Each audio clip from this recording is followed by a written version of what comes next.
اسناد ہے، یہ جو اولیاء کاملین ہیں یہ ہمارے دین کے وہ ستون ہیں کہ ان کو ہٹاؤ تو دین کھوکھلا ہو جائے، دین ہی نہ رہے۔ اس لیے آپ کو اگر یہ پٹی پڑھائی جائے کہ یہ قبر پجوے لوگ ہیں، اولیاء اکرام کے آستانوں پر سب کچھ لٹا دیتے ہیں، میرے عزیزو ایک بات تو ہے، مجھے اصلاحاً یہ عرض کرنا ہوگا کہ افراط و تفریط کے بیچ میں ہمیں زندگی گزارنا ہے۔ کچھ سنی ہیں جن کو میں جانتا ہوں کہ یقیناً انہوں نے یہ خرافات مچائی ہے کہ سب کچھ انہوں نے یہ سمجھ لیا ہے کہ مزارات اولیاء ہے، اولیاء کرام اصل ہیں، نہ کہ یہ دیوار در و دیوار جن کو بنانے میں، جن کے لیے اپنی زندگیاں آج ختم کر دی جاتی ہیں۔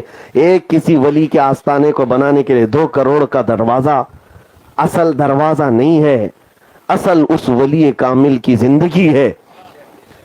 حضرت سید نجیب میاں ادام اللہ اقبالہ ماررہ مطہرہ میں ابھی کل کی پرسوں کی رات آپ نے پیغام دیا کہ افسوس یہ ہے، المیہ یہ ہے کہ ہمارے بزرگوں کو، جو لوگوں کو چاہیے تھا کہ ہمارے بزرگوں کو حاصل کرتے، ان کو منوں پھولوں کے نیچے دبا کے رکھا ہے۔ ہاں، یہ اولیاء کرام صرف چادر گاگر اور پھولوں پر دبا کر رکھنے کے لیے نہیں، ان کے دامن کو پکڑنے کا مطلب یہی ہے کہ ان کی تعلیمات کو عام کر دینا، ان کے مشن کو عام کر دینا۔ عزیزان گرامی وقار، آج نوجوانوں کو میں یہ بات کہتا ہوں، نسبت ضروری ہے لیکن ساتھ میں یہ افراط بھی نہ ہو کہ تم اصل دین کو یعنی حضور پاک صلی اللہ علیہ وسلم کو اور شریعت طاہرہ کو چھوڑ کر کے صرف یہ سمجھ کر کے چلو کہ صرف کسی مزار کے پاس میں ایک دھاگا باندھ دوں گا یا دروازہ لگا دوں گا، کھڑکی لگا دوں گا، بس کافی ہے۔ یہ نہیں ہے دین۔ دین اصل میں نبی پاک صلی اللہ تعالی علیہ وسلم کی وہ شریعت طاہرہ اور جس کو لے کر کے اولیاء کاملین تشریف لائے۔ اگر ان تمام چیزوں سے آپ ہٹ گئے تو پھر کبھی تفریط کس کو کہتے ہیں، نہیں مانتا ہی نہیں، میں کسی ولی کو مانتا ہی نہیں، ایسا تنگ نظر ہو گیا ہے کہ وہ اولیاء کرام سے بھی دور ہو گیا۔ افراط کہتے ہیں بہت ہی زیادہ غلو کرنے لگ گیا ہے۔ دونوں کے درمیان کا راستہ صحیح راستہ ہے، بیچ کا راستہ۔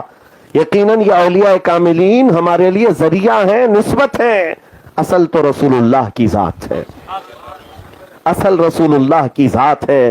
آج دیکھتے نہیں، مجھے ایک صاحب جو دوسرے مکتب فکر سے تعلق رکھتے ہیں ٹونٹ مار کر کے کہا تھا کہ مفتی صاحب آپ بیان بہت سارے کرتے ہیں، اپنی قوم کو آپ دیکھیں، کبھی محفلوں میں آپ جا کر کے دیکھیں، آپ کی محفلوں میں ایسا ہوتا ہے کہ پیر صاحب کی بات کی جائے تو اچھل کود ہوتی ہے اور جب رسول اللہ کی بات کی جائے تو سکتہ طاری ہوتا ہے۔ کیوں ایسا ہے؟ کیوں ایسا ہے میرے عزیزوں؟